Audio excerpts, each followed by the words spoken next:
Yeah. Lil Brunson back at you with the back at you, and I am the best reporting on the Eagles.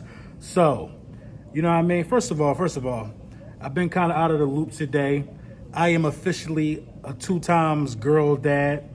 You know what I'm saying?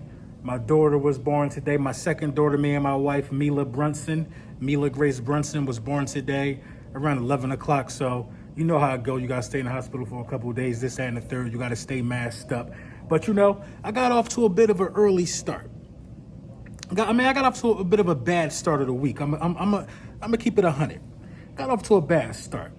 Let me start over. You know, emotions was running high after the loss. I'm gonna start over. You know, I'm not afraid to admit anything. Listen, congratulations to the Washington Redskins. Congratulations to the Washington Redskins. They capitalized on the mistakes, and they went out there and did what they were supposed to do. So we're not going to sit here and take nothing away from the Redskins. When teams do what they did, coaching and quarterback, that many sacks, you got to go out there and win that game. I would have been disappointed in them had they not went out there and won that game. So, you know, congratulations to the Washington Redskins. We ain't going to take nothing away. The Washington football team. We're not going to take nothing away from what they did at all. You know what I mean? They did what they were supposed to do. You know what I'm saying? Now, we could beat the Rams. I believe we will beat the Rams. I believe the team has this urgency about them now. I believe they're waking up. I believe they're waking up. First and foremost, the Philadelphia Eagles know that they have a problem with offensive line, which is why they brung in Jamon Brown, I believe his name is, off the Chicago Bears practice squad, former Atlanta Falcon. I looked up some of his tape from when we played the Falcons, I think a year or two ago, and dude could block. That's what we need. Dude could block. You know what I'm saying? We need to start looking around and seeing who's available. Now, our rookies on the line played absolutely amazing against the football team. They played absolutely amazing against Washington. You know what I mean? I'm not taking nothing away from our rookies. What I really don't agree with from week 1, and we're going to leave it at this, I don't agree with the way Doug Peterson coached that game being up 17. Knowing you got a makeshift offensive line. I don't agree with the play caller or the coaching at all. He hung Carson Wentz out there to dry.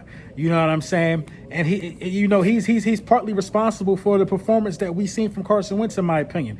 Yeah, Carson threw the balls, but if Doug plays with his head instead of playing with, with this rage and this anger, I felt like he was playing with some type of chip on his shoulder, bruh. And it was a dangerous chip. You know what I'm saying? It was a dangerous chip, and we know how the Philadelphia Eagles and chips do. You know what I'm saying? You know, it was a dangerous chip. He pulled the Chip Kelly move, I feel like, on Sunday, and it was disgusting to watch.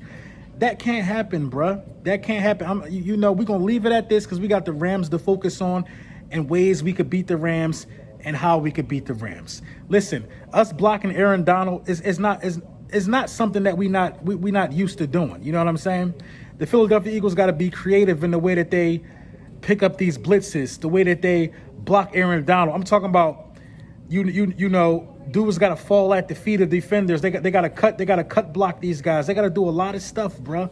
They got to do a lot. It's just not guessing which assignment is yours, man. And after further review, looking at the 8 sacks, 7 of them was on the fault of the defensive line and running backs from blowing assignments. Only 1 sack you could really blame Carson Wentz for. After looking at the game again today, because I obviously had a lot of time in my hands, my wife was doing a lot of work. After looking at the game today, you realize that Darius Slay in the secondary played lockdown. They didn't have a long drive. They didn't have a long field to drive at any point in that game that I could remember. They didn't. They didn't have to put together a methodical drive and eat the clock. They didn't. We gave them everything they got. With the turnovers and the poor decisions on 4th down, we gave them everything they got. For the life of me, I don't understand when you see Slay. Now, first and foremost, McLaurin butchered us last year. I think he averaged 128 yards a game last season against us. Slay held him to 30 yards. Slay locked him down. Schwartz noticed it.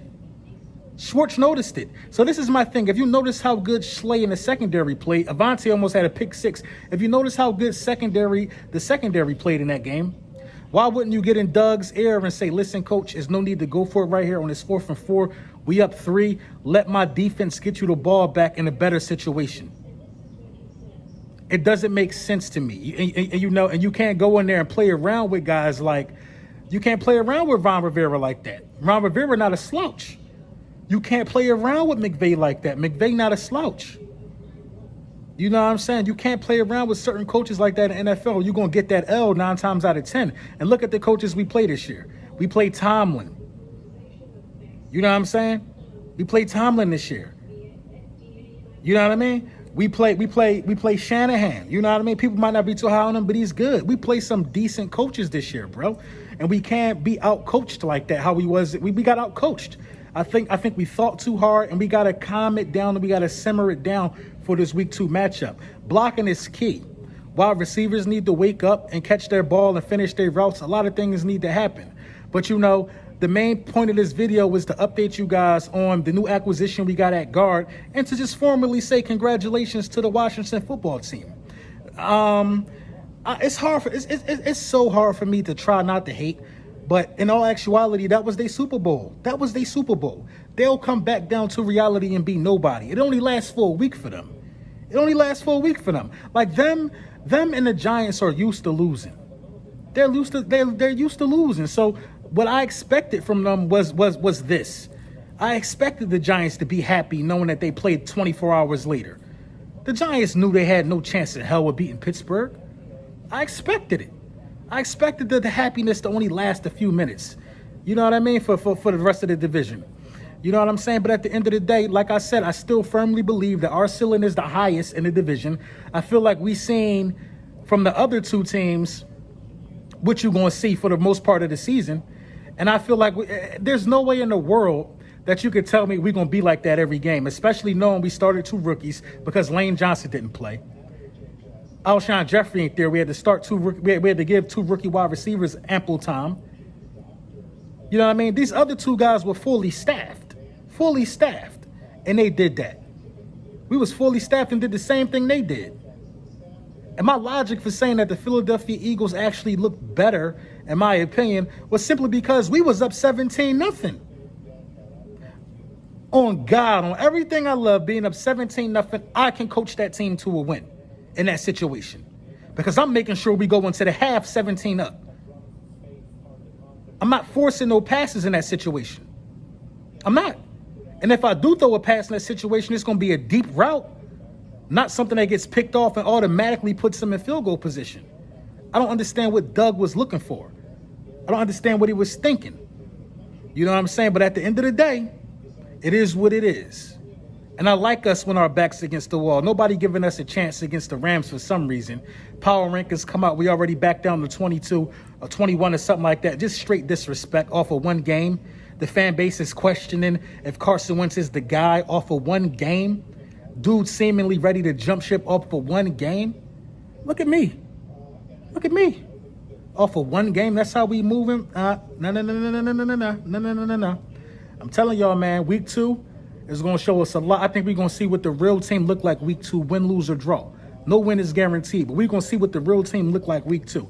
And that's really much all you can hope for, is to see the ceiling of the team week 2. We could lose 44-45 week 2. But I'm telling you, it's going to start clicking, and a lot of wins are going to get strung together in a row. I'm telling you. Let me know what you think in the comments.